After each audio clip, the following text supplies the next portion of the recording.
Yo Sonic fans, and welcome to my first Sonic IDW arc breakdown.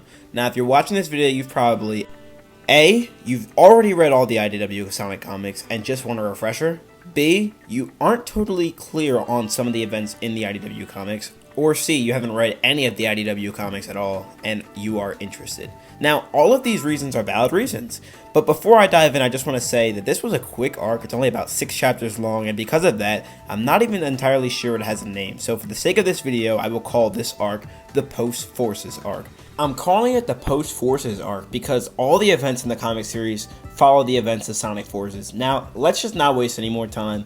Let's just dive in. Oh wait, also, if you like this content, please remember to like and subscribe for more weekly content. Alright, now we're ready to go. Okay, so chapter 1 begins with reminding us that Sonic battles Eggman all the time, but this most recent time, Sonic Forces, was different because, like the Avatar, you know, the last Airbender, Eggman vanished. Although, even though Eggman was gone, his minions or badniks did not disappear at all. So our blue boy is seen skidding off into several cities to save animal people who are helplessly defending themselves. Sonic is destroying countless Eggman robots until he runs into 4 Egg Hammers. You know, those annoying giant purple Eggman robots in Sonic Hero. Anyway, Sonic is having a hard time until Tails swoops in to save him and even activates Chick-fil-A mode by saying "my pleasure" after saving Sonic. So Tails decides that he wants to be a hero again, just like the good old days in Sonic Adventure. So he helps Sonic destroy all the Egg Hammers. And after defeating all the Eggman robots, Tails informs Sonic that these Eggman robots seem to be more unified, almost as if they were being commanded once again. But this idea is odd to both of them because, as I mentioned earlier, Eggman vanished. He's gone. Like, there's been no sign of him since Forces. But because Sonic is Sonic, he doesn't seem bothered and continues to move forward as Tails stays behind to help out some of the civilians. Okay, so picking up again at chapter 2, Sonic is seen fighting the Death Crab from Sonic Forces.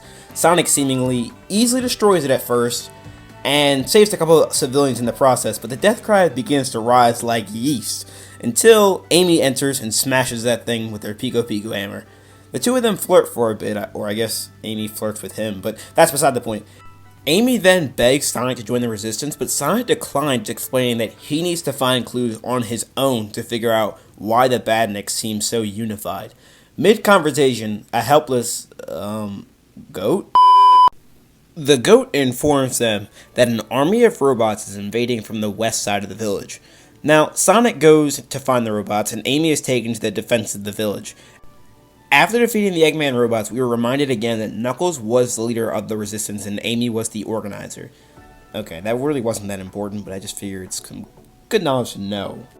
Anyway, another fight breaks out, and this time Sonic and Amy tag team it. Mid-battle, Amy asks Sonic to join the Resistance yet again, to which Sonic replies a resounding no.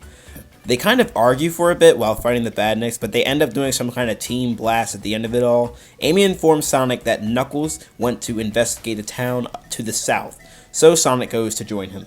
Wrapping up Chapter 2. Chapter 3 begins with Sonic finding Knuckles absolutely downing a Death Egg robot. And Knuckles informs Sonic that the town they are in is a hub for Wispon distribution. Now, Wispon are those things that the custom hero uses in Sonic Forces. Wispon are basically weapons powered by Wisp. However, the shipment on Wispon suddenly just dried up, and that is why Knuckles is there investigating. However, Sonic and Knuckles are not allowed to enter the town because an evil duo has taken all the Wispon, and they have imprisoned all of the animal people inside of the town. Sonic and Knuckles eventually find the location of the evil duo, and also find a whole bunch of imprisoned Wisp and enslaved animal people. This enrages Knuckles and Sonic to the point where they just get ready to attack the evil duo known as Rough and Tumble. The two sides fight, and just when it seems like Rough and Tumble have the upper hand, Sonic frees all the Wisp, and it's basically an all-out attack for Persona 5. Sonic and Knuckles save the town and the people are free. Wrapping up Chapter 3. Chapter 4 picks up with Sonic on his way to another town when he finds a very powerful lemur defending herself and other people from Eggman robots only using her tail. The lemur's name is revealed to be Tangle, and she teams up with Sonic to destroy all the Eggman robots. The two seemed to work really well together until they got surrounded by 2 giant motobugs and a horde of egg pawns.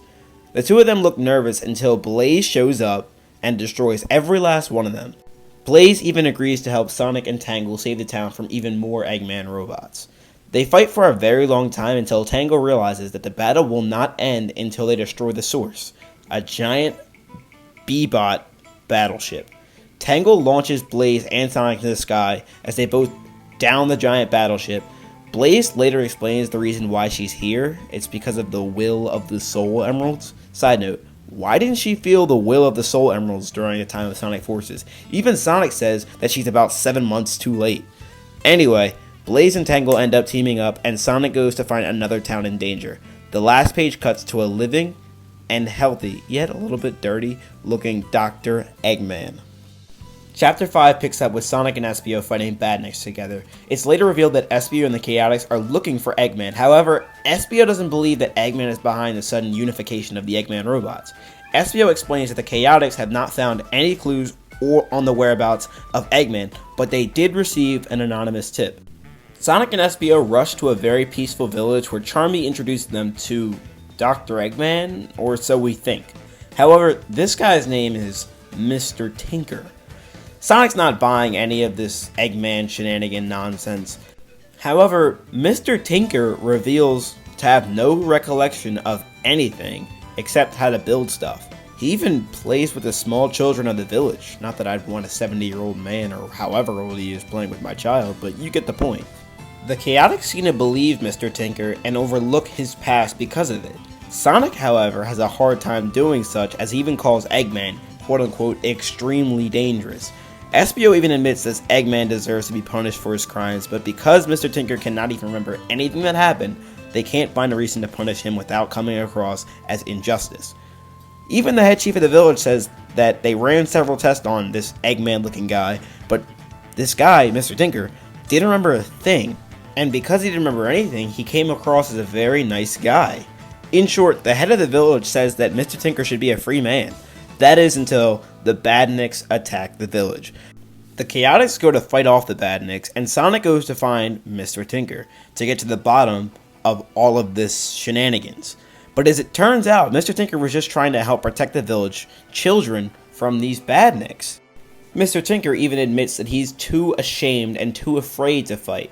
Sonic reassures him that he will not only protect the village, but Mr. Tinker too. After the battle, Sonic decides that he's going to come to good terms with Mr. Tinker, and even apologizes for assuming that Mr. Tinker is evil. All seems well until Shadow the Hedgehog and Rouge the Bat show up to punish this Eggman-looking guy. In the final chapter of the post-Forces arc, Sonic and the Chaotix protect Mr. Tinker from Shadow the Hedgehog. Sonic relentlessly protects Mr. Tinker from Shadow, and even after being told that Eggman lost his memory, Shadow still believes that this Mr. Tinker should be punished, and Sonic and Shadow begin to fight. Meanwhile, Rouge informs the Chaotix that she was the one who had sent the anonymous tip that I mentioned in Chapter 5. Sonic and Shadow continue their fight in the woods, and Sonic tries to remind Shadow of all the good things Eggman has done, referencing games like Sonic Adventure 2 and Shadow the Hedgehog. Shadow then tries to remind Sonic that Eggman is evil because of the countless attempts of trying to destroy him. However, Sonic reminds Shadow that he too also tried to destroy not only Sonic, but the entire planet, and yet he was forgiven. Shadow then kinda seems to back off until realizing that Sonic intentionally lured him away from Mr. Tinker. Shadow then kinda activates that green light ride energy and swifts in to get to Mr. Tinker. And Shadow even asks Mr. Tinker to show him what Eggman Land looks like. And then Mr. Tinker responds by showing him this miniature theme park that he built in the garage. I can't make this stuff up. Mr. Tinker is seemingly in the clear. Yet, on the final page of the chapter, we see Eggman. But is this truly Eggman? Who is Eggman? What is Eggman? The world may never know. Okay, so that wraps up this breakdown video. I hope you guys enjoyed it.